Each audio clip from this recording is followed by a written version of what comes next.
उसका पति। कहानी सादत हसन मंटो। लोग कहते थे कि नत्थू का सर इसलिए गंजा हुआ है कि वो हर वक्त सोचता रहता है। इस बयान में काफी सदाकत है, क्योंकि सोचते वक्त नत्थू सर खुजलाया करता है। चूंकि उसके बाल बहुत खुरदरे और खुश्क हैं और तेल न मिलने के बाइस बहुत दस्ता हो गए हैं, इसलिए बार बार खुजलाने से उसके सर के दरमियानी हिस्सा बालों से बिल्कुल बेन्याज हो गया है। अगर उसका सर हर रोज धोया जाता तो ये हिस्सा जरूर चमकता, मगर मेल की ज्यादती के बाइस उसकी हालत बिल्कुल उस तवे की सी हो गई है जिस पर हर रोज रोटियां पकाई जाएं, मगर उसे साफ न किया जाए। नत्थू भट्टे पर ईंटें बनाने का काम करता था। यही वजह है कि वो अक्सर अपने दयालात को कच्ची ईंटें समझता था और किसी पर फौरन ही जाहिर नहीं किया करता था। उसका ये उसूल था कि ख्याल को अच्छी तरह पकाकर बाहर निकालना चाहिए ताकि जिस इमारत में भी वो इस्तेमाल हो उसका एक मजबूत हिस्सा बन जाए।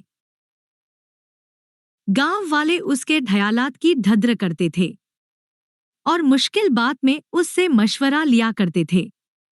लेकिन इस ददर हौसला अफजाई से नत्थू अपने आप को अहम नहीं समझने लगा था।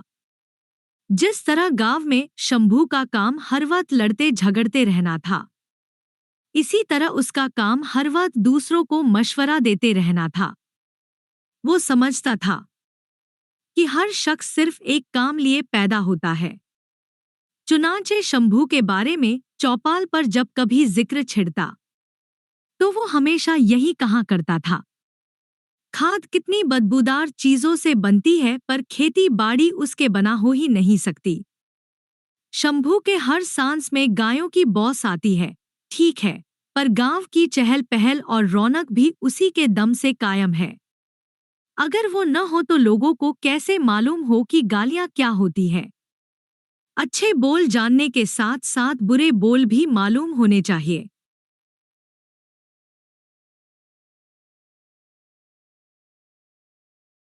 नत्थू भट्टे से वापस आ रहा था और हस्बे-मामूल सर खुजलाता गांव के किसी मसले पर तौर फिक्र कर रहा था। लालटेन के खंबे के पास पहुंचकर उसने अपना हाथ सर से अलहदा किया, जिसकी उंगलियों से वो बालों का एक मेल भरा गुच्छा मरोड़ रहा था। वो अपने झोंपड़े के ताजा लिपे हुए चबूतरे की तरफ बढ़ने ही वाला था कि सामने से उसे किसी ने आवाज दी। नत्थू पलटा और अपने सामने वाले झोंपड़े की तरफ बढ़ा, जहां माधव उसे हाथ के इशारे से बुला रहा था। झोंपड़े के छज्जे के नीचे चबूतरे पर माधव, उसका लंगड़ा भाई और चौधरी बैठे थे। उनके अंदाज़ शिस्त से ऐसा मालूम होता था कि वो कोई निहायत ही अहम बात सोच रहे हैं। सबके चेहरे कच्ची ईंटों के मानिंद पीले थे। माधव तो बहुत दिनों का बीमार दिखाई देता था। एक कोने में ताचे के नीचे रूपा की मां बैठी हुई थी। थलीस कपड़ों में वो मैले कपड़ों की एक गठड़ी दिखाई दे रही थी।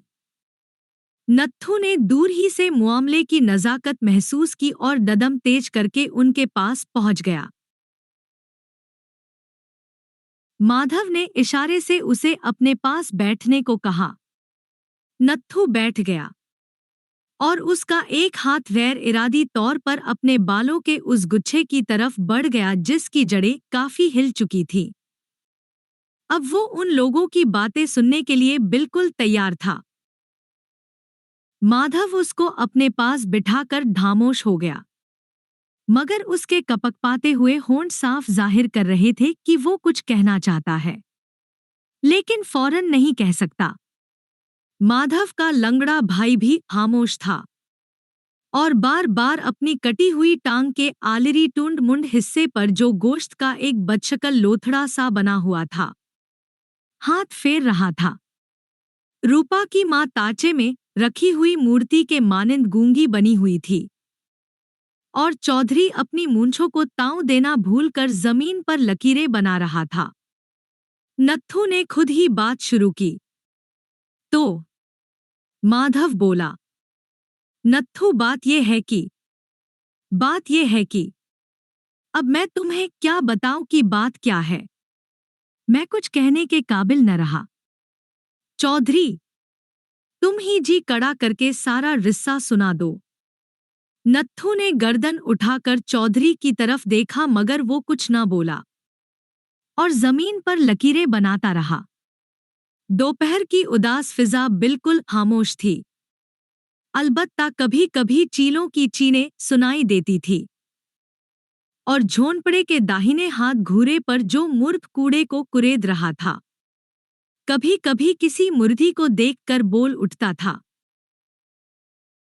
चंद लम्हा तक झोंपड़े के छज्जे के नीचे सब खामोश रहे और नत्थू मामले की नजाकत अच्छी तरह समझ गया।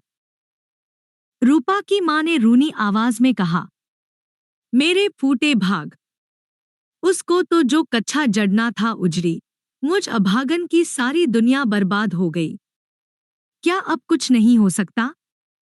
माधव ने कंधे हिला दिए और नत्थू से मुढ़ातब होकर कहा, क्या हो सकता है भाई, मैं ये कलंक का टीका अपने माथे पर लगाना नहीं चाहता। मैंने जब अपने लालू की बात रूपा से पक्की की थी तो मुझे ये दिस्सा मालूम नहीं था। अब तुम लोग खुद ही विचार करो कि सब कुछ जानते हुए मैं अपने बेटे का ब्याह रूपा से कैसे कर सकता हूँ। ये सुनकर नत्थू की गर्दन उठी। वो शायद ये पूछना चाहता था कि लालू का ब्याह क्या हो गया, कि रूपा लालू के थाबिल नहीं रही। वो रूपा और लालू को अच्छी जानता था और सच पूछो तो गांव में हर शख्स एक दूसरे को अच्छी तरह जानता है। वो कौन सी बात थी जो उसे इन दोनों के बारे में मालूम न थी। रूपा उसकी आंखों के सामने फूली फली, बड़ी और जवान हुई। अभी कल ही की बात है कि उसने उसके गाल पर एक जोर का धप्पा भी मारा था और उसको इतनी मजाल न हुई थी कि चू भी करे। हालांकि गांव के सब छोकरियां छोकरे गुस्ताख थे और बड़ों का बिल्कुल अदब न करते थे। रूपा तो बड़ी भोली भाली लड़की थी, बातें भी बहुत कम करती थी और उसके चेहरे पर भी कोई ऐसी अलामत न थी जिससे ये पता चलता कि वो कोई शरारत भी कर सकती है। फिर आज उसकी बाबत ये बातें क्यों हो रही थी? नत्थू को गांव के हर झोंपड़े और उसके अंदर रहने वालों का हाल मालूम था। मिसाल के तौर पर उसे मालूम था कि चौधरी की गाय ने सुबह सवेरे एक बछड़ा दिया है और माधव के लंगड़े भाई की बैसाखी टूट गई है। गामा हलवाई अपनी मूंछों के बाल चुन रहा था कि इसके हाथ से आईना गरकर टूट गया और एक सैर दूध के पैसे नाई को बतौर लीमत देना पड़े। उसे ये भी मालूम था कि दो उपलों पर पोसराम और गंगो की चटपट होते होते रह गई थी और सालिग्राम ने अपने बच्चों को पापड़ भून कर खिलाए थे। हालांकि वेद जी ने मना किया था कि उनको मिर्चों वाली कोई चीज न दी जाए। नत्थू हैरान था कि ऐसी कौन सी बात है जो उसे मालूम नहीं। ये तमाम ख्यालात उसके दिमाग में एकदम आए और वो माधव काका से अपनी हैरत दूर करने की खातिर कोई सवाल करने ही वाला था कि चौधरी ने जमीन पर तोते की शक्ल यकरते हुए कहा, कुछ समझ में नहीं आता। थोड़े ही दिनों में वो बच्चे की मां बन जाएगी। तो ये बात थी। नत्थू के दिल पर एक घूंसा सा लगा। उसे ऐसा महसूस हुआ कि दोपहर की धूप में उड़ने वाली सारी चीलें उसके दिमाग में घुसकर चीखने लगी हैं। उसने अपने बाल ज्यादा तेजी से मरोड़ने शुरू कर दिए। माधव काका नत्थू की तरफ झुका और बड़े दुख भरे लहजे में उससे कहने लगा, बेटा तुम्हें ये बात तो मालूम है कि मैंने अपने बेटे की बात रूपा से पक्की की थी। अब मैं तुमसे क्या कहूँ? जरा कान इधर लाओ। उसने हौले से नत्थू के कान में कुछ कहा और फिर उसी लहजे में कहने लगा, कितनी शर्म की बात है, मैं तो कहीं का न रहा। ये मेरा बुढ़ापा और ये जानलेवा दुख, और तो और लालू को बताओ कितना दुख हुआ होगा। तुम ही इंसाफ करो कि लालू की शादी अब इससे हो सकती है। लालू की शादी तो एक तरफ रही, क्या ऐसी लड़की हमारे गांव में रह सकती है? क्या इसके लिए हमारे यहाँ कोई जगह है? नत्थू ने सारे गांव पर एक तायराना नजर डाली और उसे ऐसी जगह नजर न आई जहां रूपा अपने बाप समेत रह सकती थी। अलबत्ता उसका एक झोंपड़ा था जिसमें वो चाहे किसी को भी रखता। पिछले बरस उसने कौड़ी को उसमें पनाह दी थी। हालांकि सारा गांव उसे रोक रहा था और उसे डरा रहा था कि देखो ये बीमारी बड़ी छूत वाली होती है, ऐसी न हो कि तुम्हें चिमट जाए। लेकिन वो अपनी मर्जी का मालिक था। उसने वही कुछ किया जो उसके मन ने अच्छा समझा। कौड़ी उसके घर में पूरे 6 महीने रहकर मर गई, लेकिन उसे बीमारी बिल्कुल न लगी। अगर गांव में रूपा के लिए कोई जगह न रहे तो क्या इसका ये मतलब था कि उसे मारी मारी फिरने दिया जाए? हरगिज नहीं। नत्थू इस बात का धाइल नहीं था कि दुखी पर और दुख लाद दिए जाएं। उसके झोंपड़े में हर वक्त उसके लिए जगह थी। वो 6 महीने तक एक कौड़ी की तीमारदारी कर सकता था और रूपा कौड़ी तो नहीं थी। कौड़ी तो नहीं थी, ये सोचते हुए नत्थू का दिमाग एक गहरी बात सोचने लगा। रूपा कौड़ी नहीं थी, इसलिए वो हमदर्दी की ज्यादा मुस्तही भी नहीं थी। उसे क्या रोग था?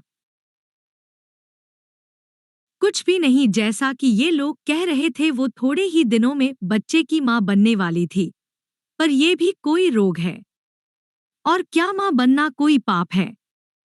हर लड़की औरत बनना चाहती है और औरत मां उसकी अपनी स्त्री मां बनने के लिए तड़प रही थी।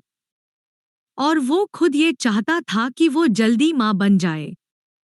इस लिहाज से भी रूपा का मां बनना कोई ऐसा जुर्म नहीं हाँ जिस पर उसे कोई सजा दी जाए या फिर उसे रहम का मुस्तही करार दिया जाए। वो एक के बजाय 2 बच्चे जने, इससे किसी का क्या बिगड़ता था? वो औरत ही तो थी, मंदिर में गढ़ी हुई देवी तो थी नहीं। और फिर ये लोग वाह क्यों अपनी जान हलकान कर रहे थे? माधव काका के लड़के से उसकी शादी होती तो भी कभी ना कभी बच्चा जरूर पैदा होता। अब कौन सी आफत आ गई थी? ये बच्चा जो अब उसके पेट में था, कहीं से उड़कर तो नहीं आ गया?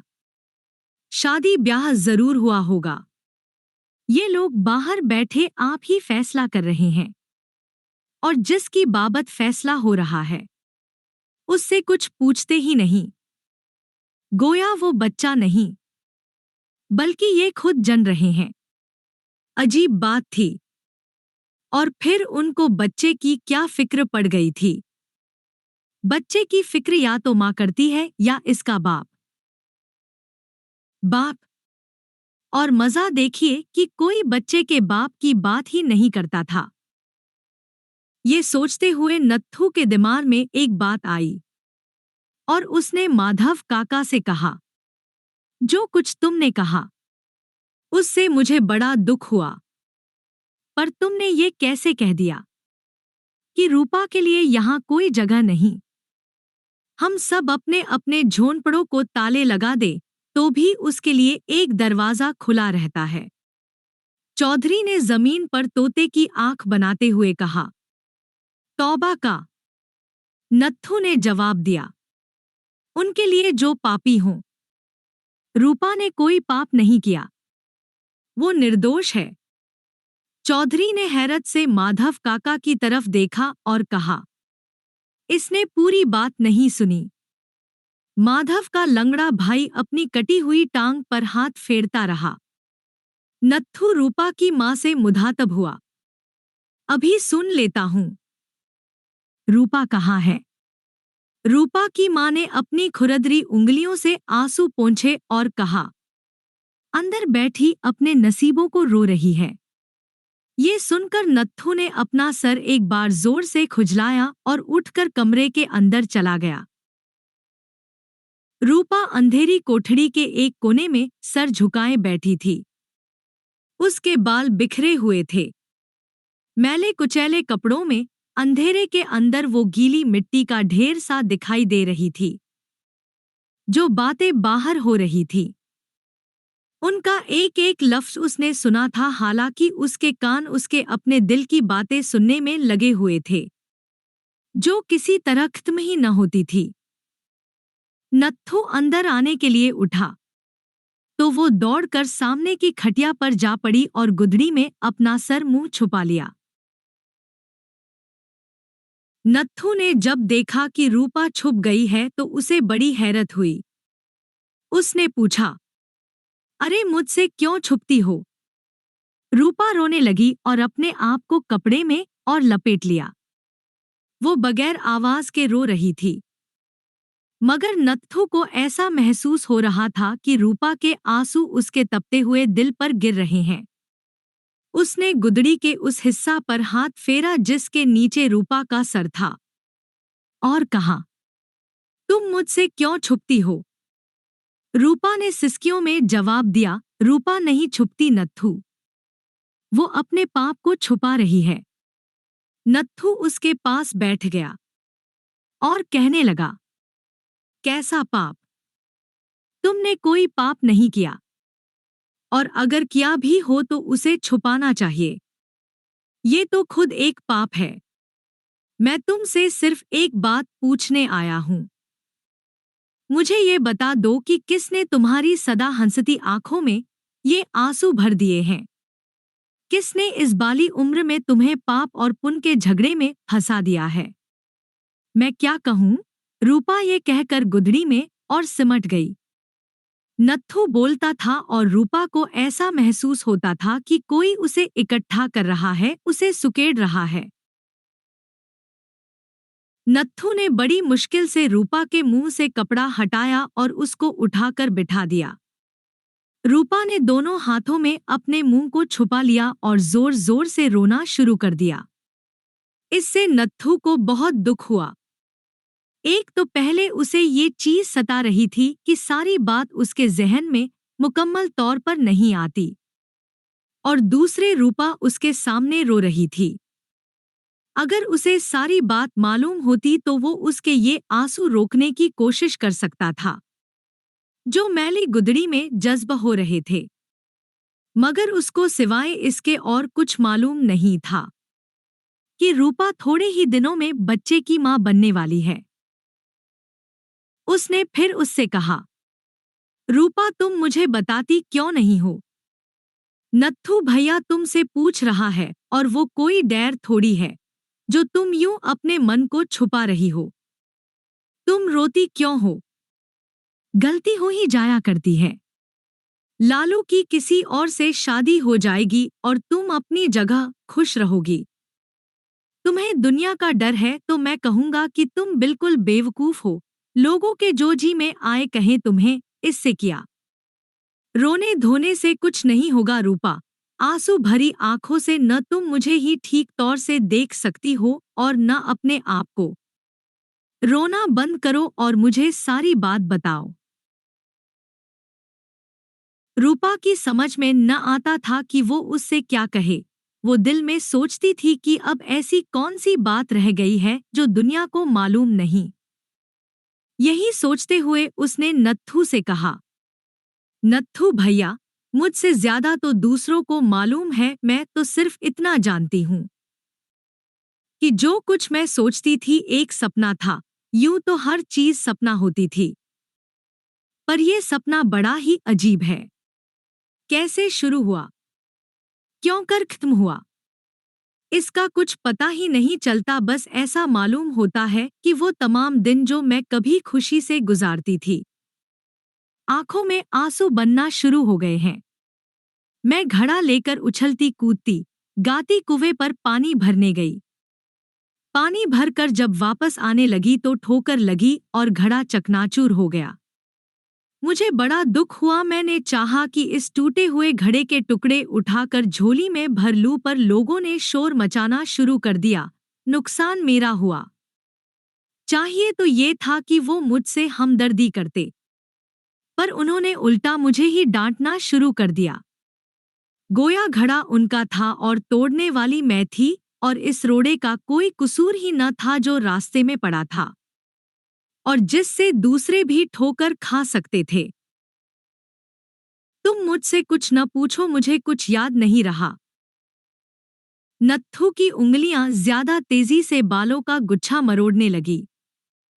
उसने बड़े इज़्तिराब से कहा, मैं सिर्फ पूछता हूं कि वो है कौन? कौन? वही, वही। रूपा इससे आगे कुछ न कह सकी। रूपा के सीने से एक बेइख्तियार आह निकल गई। वो पहले जितना नजदीक था अब उतना ही दूर है। मैं उसका नाम पूछता हूं। और जानती हो मैं तुमसे उसका नाम क्यों पूछता हूं? इसलिए कि वो तुम्हारा पति है और तुम उसकी पत्नी हो। तुम उसकी हो और वो तुम्हारा। ये नत्थू इसके आगे कुछ कहने ही वाला है कि रूपा ने दीवाना वार उसके मुंह पर हाथ रख दिया और फटे हुए लहजा में कहा, हौले हौले बोलो नत्थू, हौले हौले बोलो, कहीं वो जो मेरे हृदय में नया जीव है ना सन ले कि उसकी माँ पापन है। नत्थू इसी डर के मारे तो मैं ज्यादा सोचती नहीं, ज्यादा धम नहीं करती कि उसको कुछ मालूम ना हो। पर बैठे बैठे कभी मेरे मन में आता है कि डूब मरूं, अपना गला घूंट लूं या फिर जहर खा के मर जाऊं। नत्थू ने उठकर टहलना शुरू कर दिया। वो सोच रहा था। 1-2 सेकंड और करने के बाद उसने कहा, कभी नहीं, मैं तुम्हें कभी मरने न दूंगा। तुम क्यों मरो? यूं तो मौत से छुटकारा नहीं, सबको एक दिन मरना है। पर इसीलिए तो जीना भी जरूरी है। मैं कुछ पढ़ा नहीं, मैं कोई पंडित नहीं, पर जो कुछ मैंने कहा है ठीक है। तुम मुझे उसका नाम बता दो, मैं तुम्हें उसके पास ले चलूंगा और उसे मजबूर करूंगा कि वो तुम्हारे साथ ब्याह कर ले और तुम्हें अपने पास रखे। वही तुम्हारा पति है। नत्थू फिर रूपा के पास बैठ गया और कहने लगा, लो मेरे कान में कह दो, वो कौन है?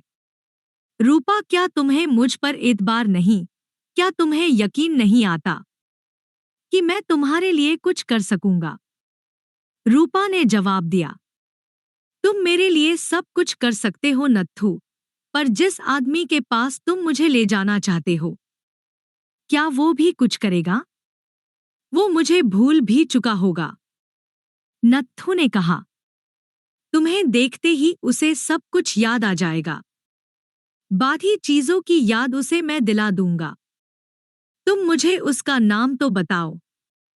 ये ठीक है कि स्त्री अपने पति का नाम नहीं लेती, पर ऐसे मौका पर तुम्हें कोई लाज न आनी चाहिए। रूपा खामोश रही। इस पर नत्थू और ज्यादा मुस्तरिब हो गया। मैं तुम्हें एक सीधी सादी बात समझाता हूँ और तुम समझती ही नहीं हो। पगली, जो तुम्हारे बच्चे का बाप है वही तुम्हारा पति है। अब मैं तुम्हें कैसे समझाऊं? तुम तो बस आंसू बहाए जाती हो, कुछ सुनती ही नहीं हो। मैं पूछता हूँ, उसका नाम बताने में हर्ज ही क्या है? लो, तुमने और रोना शुरू कर दिया। अच्छा भई, मैं ज्यादा बातें नहीं करता। तुम ये बता दो कि वो है कौन? तुम मान लो, मैं उसका कान पकड़कर सीधे रास्ते पर ले आऊंगा। रूपा ने सिसकियों में कहा, तुम बार बार पति न कहो नत्थू। मेरी जवानी, मेरी आशा, मेरी दुनिया कभी की विधवा हो चुकी है। तुम मेरी मांग में सिंदूर भरना चाहते हो और मैं चाहती हूं कि सारे बाल ही नोच डालूं। नत्थू, अब कुछ नहीं हो सकेगा। मेरी झोली के बेर जमीन पर गिरकर सब के सब मोरी में जा पड़े हैं। अब उन्हें बाहर निकालने से क्या फायदा? उसका नाम पूछकर तुम क्या करोगे? लोग तो मेरा नाम भूल जाना चाहते हैं। नत्थू तंग आ गया और तेज लहजे में कहने लगा, तुम बेवकूफ हो। मैं तुमसे कुछ नहीं पूछूंगा। वो उठकर जाने लगा तो रूपा ने हाथ के इशारे से उसे रोका। ऐसा करते हुए उसका रंग जर्द पड़ गया। नत्थू ने उसकी गीली आंखों की तरफ देखा। बोलो, रूपा बोली। नत्थू भैया, मुझे मोरो, यू पीटो। शायद इस तरह मैं उसका नाम बता दूं। तुम्हें याद होगा, एक बार मैंने बचपन में मंदिर के एक पेड़ से कच्चे आम तोड़े थे और तुमने एक ही चांटा मारकर मुझसे सच्ची बात कहलवाई थी। आओ मुझे मोरो। ये चोर जिसे मैंने अपने मन में पनाह दे रखी है बगैर मार के बाहर नहीं निकलेगा। नत्थू खामोश रहा। एक लहजे के लिए उसने कुछ सोचा। फिर इकाएकी उसने रूपा के पीले गाल पर इस जोर से थप्पड़ मारा कि छत के चंद सूखे और गर्द से अटे तिनके धमक के मारे नीचे गिर पड़े। नत्थू की सख्त उंगलियों ने रूपा के गाल पर कई नहरें खोद दें। नत्थू ने गरज कर पूछा, बताओ वो कौन है? झोंपड़े के बाहर माधव के लंगड़े भाई की आधी टांग कापी। चौधरी जिस तिनके से जमीन पर एक और तोते की शक्ल बना रहा था, हाथ कांपने के बाइस दोहरा हो गया। माधव काका ने कुलंग की तरह अपनी गर्दन ऊंची करके झोंपड़े के अंदर देखा। अंदर से नत्थू की खैमालूद आवाज आ रही थी, मगर ये पता नहीं चलता था कि वो क्या कह रहा है। आंखों ही आंखों में माधव काका, चौधरी और लंगड़े केशव ने आपस में कई बातें की।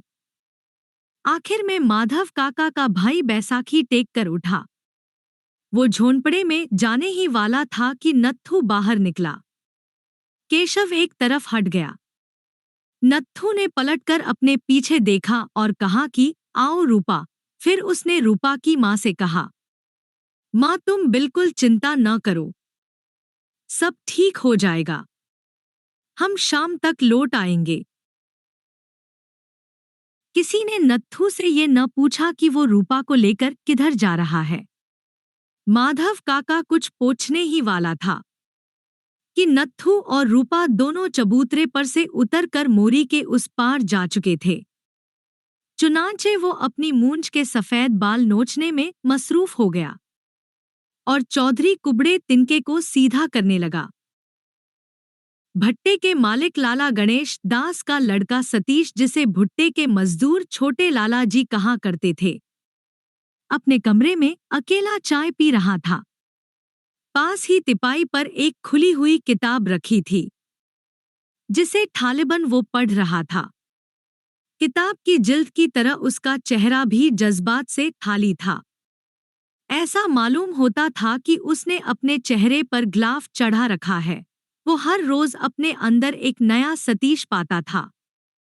वो जाड़े और गर्मियों के दरमियानी मौसम की तरह मुतघयर था। वो गर्म और सर्द लहरों का एक मजमुआ था। दूसरे दिमाग से सोचते थे, लेकिन वो हाथों और पैरों से सोचता था, जहां हर शय खेल नजर आती है। यही वजह है कि अपनी जिंदगी को गेंद की मानिंद उछाल रहा था। वो समझता था कि उछल कूद ही जिंदगी का असल मकसद है। उसको मसलने में बहुत ज्यादा मजा आता है। हर शय को वो मसल कर देखता था। औरतों के मुतल्लिक उसका नजरिया ये था कि मर्द धा कितना ही बूढ़ा हो जाए, मगर उसको औरत जवान मिलनी चाहिए। औरत में जवानी को वो इतना ही जरूरी ख्याल करता था जितना अपने टेनिस खेलने वाले रैकेट में बने हुए जाल के अंदर तनाव को। दोस्तों को कहा करता था, जिंदगी के साज का हर तार हर वक्त तना होना चाहिए, ताकि जरा सी जुम्बिश पर भी वो लर्जना शुरू कर दे। ये लर्जिश, ये कपकपाहट जिससे सतीश को इस ददर प्यार था, दरअसल उसके गंदे भून के खोलाओं का नतीजा थी। जिनसी ख्वाहिशात उसके अंदर इस ददर ज्यादा हो गई थी कि जवान हैवानों को देखकर भी उसे लज्जत महसूस होती थी। वो जब अपनी घोड़ी के जवान बच्चे के कपकपाते हुए बदन को देखता था तो उसे नाकाबिले बयान मुसर्रत हासिल होती थी। उसको देखकर कई बार उसके दिल में ये ख्वाहिश पैदा हुई थी कि वो अपना बदन इसके तरोताज़ा बदन के साथ घिसे। सतीश चाय पी रहा था और दिल ही दिल में चाय दानी की तारीफ कर रहा था, जो बेदार सफेद चीनी की बनी हुई थी। सतीश को दाग पसंद नहीं थे। वो हर शय में हमवारी पसंद करता था। साफ बदन औरतों को देखकर वो अक्सर कहा करता था, मेरी निगाहें उस औरत पर कई घंटे तैरती रहीं। वो किस कदर हमवार थी। ऐसा मालूम होता था कि शफ्फाफ पानी की छोटी सी झील है। ये कमरा जिसमें उस वक्त सतीश बैठा हुआ था खास तौर पर उसके लिए बनवाया गया था। कमरे के सामने टेनिस कोर्ट था। यहाँ वो अपने दोस्तों के साथ हर रोज शाम को टेनिस खेलता था। आज उसने अपने दोस्तों से कह दिया था कि वो टेनिस खेलने नहीं आएगा, क्योंकि उसे आज एक दिलचस्प खेल खेलना था। भंगी की नौजवान लड़की जिसके मुतल्लिक उसने एक रोज अपने दोस्त से ये कहा था, तुम उसे देखो। सच कहता हूँ, तुम्हारी निगाहें उसके चेहरे पर से फिसल फिसल जाएंगी। मेरी निगाहें उसको देखने से पहले इसके खुरदरे बालों को था लेती हैं ताकि फिसल ना जाएं। आज एक मुद्दत के बाद टेनिस कोर्ट में इससे खुफिया मुलाकात करने के लिए आ रही थी। वो चाय पी रहा था और उसको ऐसा मालूम होता था कि चाय में उस जवान लड़की के सांवले रंग का अक्स पड़ रहा था। उसके आने का वक्त हो गया था। बाहर सूखे पत्ते खड़के तो सतीश ने प्याली में से चाय का आधेरी घूंट पिया और उसकी आमद का इंतजार करने लगा। एक लंबा सा साया टेनिस कोर्ट के झाड़ू दिए हुए सीने पर मुतहर्रिक हुआ और लड़की की बजाय नत्थू नमूदार हुआ। सतीश ने दौर से उसकी तरफ देखा कि आने वाला भुट्टे का एक मजदूर है। नत्थू अपने बालों का एक गुच्छा उंगलियों से मरोड़ रहा था और टेनिस कोर्ट की तरफ बढ़ा रहा था। सतीश की कुर्सी बरामदे में बिछी थी। पास पहुंचकर नत्थू खड़ा हो गया और सतीश की तरफ यूं देखने लगा, गोया छोटे लाला जी को उसकी आमद की दर्जोदायत अच्छी तरह मालूम है। सतीश ने पूछा, क्या है? नत्थू ढामोशी से बरामदे की सीढ़ियों पर बैठ गया और कहने लगा, छोटे लाला जी, मैं उसे लेकर आया हूं। अब आप उसे अपने पास रख लीजिए, गांव वाले उसे बहुत तंग कर रहे हैं। सतीश हैरान हो गया। उसकी समझ में नहीं आया कि नत्थू क्या कह रहा है। उसने पूछा, किसे किसे तंग कर रहे हैं? नत्थू ने जवाब दिया, आप रूपा को, आपकी पत्नी को। मेरी पत्नी? सतीश चकरा गया। मेरी पत्नी? तेरा दिमाग तो नहीं बहक गया? ये क्या बक रहा है?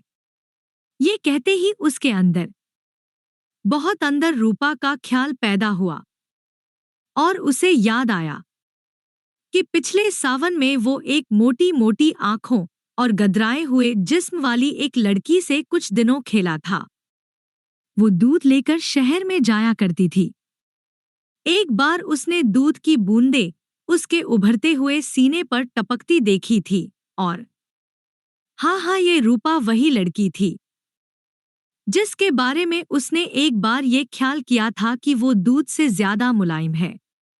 उसको हैरत भी होती थी कि ये ईंटें बनाने वाले ऐसी नरमोनाजुक लड़कियां कैसे पैदा कर लेते हैं। वो भंगी की लड़की को भूल सकता था, 100 शीला को फरामोश कर सकता था जो हर रोज इसके साथ टेनिस खेलती थी। वो अस्पताल की नर्स को भूल सकता था जिसके सफेद कपड़ों का वो मोत्रिफ था। वो लेकिन रूपा को नहीं भूल सकता था। उसे अच्छी तरह याद है कि दूसरी या तीसरी मुलाकात पर जबकि रूपा ने अपना आप इसके हवाले कर दिया था, तो उसकी एक बात पर उसे बहुत हंसी आई थी। रूपा ने उससे कहा था, छोटे लाला जी, कल सुंदरी चमारिन कह रही थी जल्दी जल्दी ब्याह कर ले रही, बड़ा मजा आता है। उसे क्या पता कि मैं ब्याह कर भी चुकी हूं। मगर रूपा थी कहाँ? सतीश की हैवानी हिस्स इसका नाम सुनते ही बेदार हो चुकी थी। सतीश का दिमाग मामला की नज़ाकत को समझ गया था, मगर उसका जिस्म सिर्फ अपनी दिलचस्पी की तरफ मुतवज्जा था। सतीश ने पूछा, कहाँ है रूपा? नत्थू उठ खड़ा हुआ। बाहर खड़ी है, मैं अभी उसे लाता हूं। सतीश ने फौरन रोबदार लहजे में कहा, जबरदार जो उसे तू यहां लाया। जा भाग जा यहां से। पर छोटे लाला जी, वो आपकी पत्नी हो चुकी है, बच्चे की मां बनने वाली है और बच्चा आप ही का तो होगा। आप ही का तो होगा, नत्थू ने तुतलाते हुए कहा।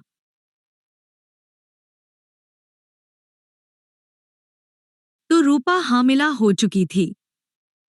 सतीश को कुदरत की ये सितम ज़रीफ़ी सख्त नापसंद थी। उसकी समझ में नहीं आता था कि औरत और मर्द के तल्लुढ़ात के साथ साथ ये हमल का सिलसिला क्यों जोड़ दिया है। मर्द जब किसी औरत की ढास ढूबी का मोतरिफ होता है तो उसकी सजा बच्चे की शक्ल में क्यों तरफैन को भुगतना पड़ती है।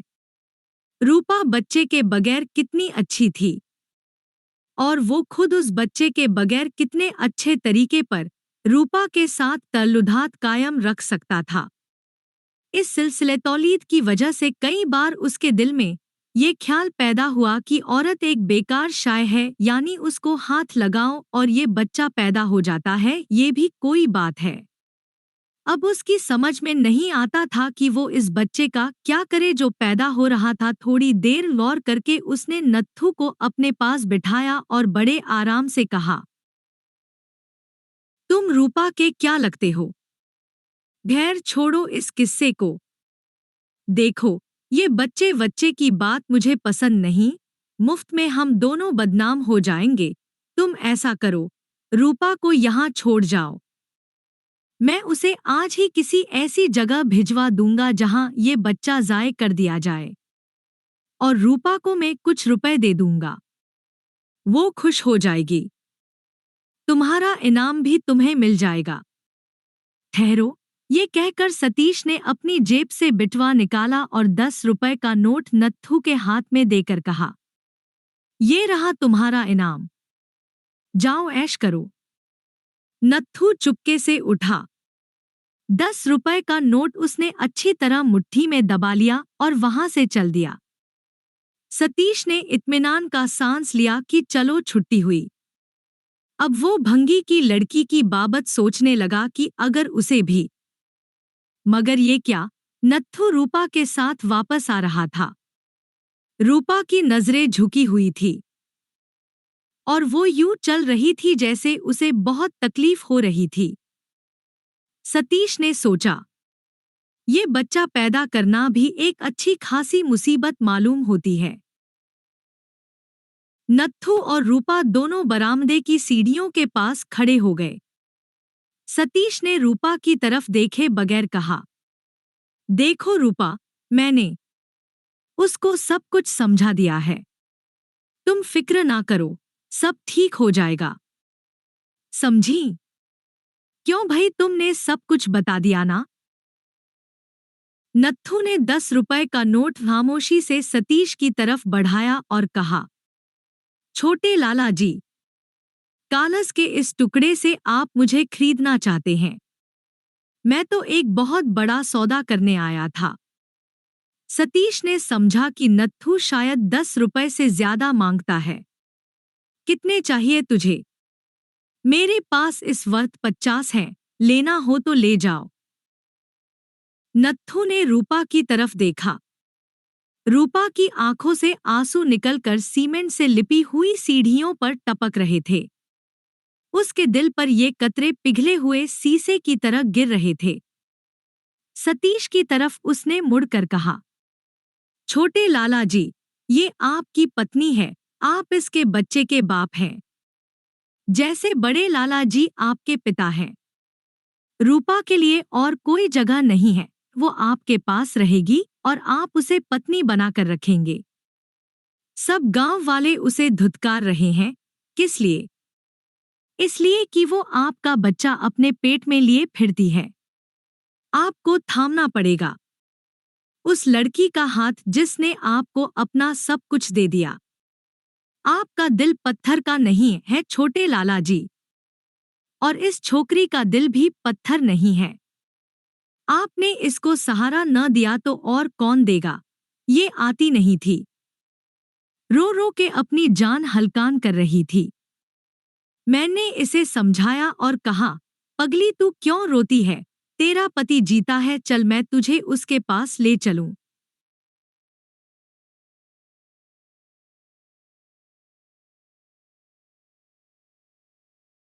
सतीश को पति पत्नी का मतलब ही समझ में नहीं आता था। देखो भाई, ज्यादा बकवास न करो। तुम यूं डरा धमका कर मुझसे ज्यादा रुपया वसूल नहीं कर सकते।